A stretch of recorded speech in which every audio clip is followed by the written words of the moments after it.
Hello, I'm Mike, and this is my confession.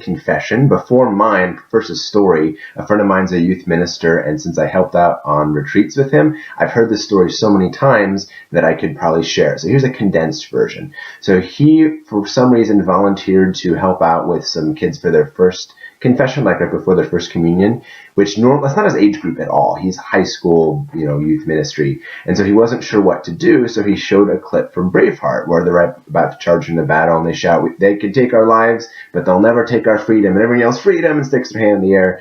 And he had no idea if this is going to stick with the kids, because he really wanted to emphasize that confession is about freedom, freedom from sin, freedom from guilt, all of that stuff.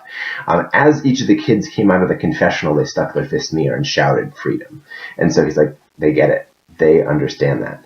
So my one story I had, this would have been a couple summers ago, I was confessing the same sin that I had over and over again. In this case, it was pushing prayer off until later. Like, I had the choice each moment, I can pray now or do some work now. And I need to do both eventually, but I would pretty much always choose to do work instead of praying. I'd always choose other things over prayer.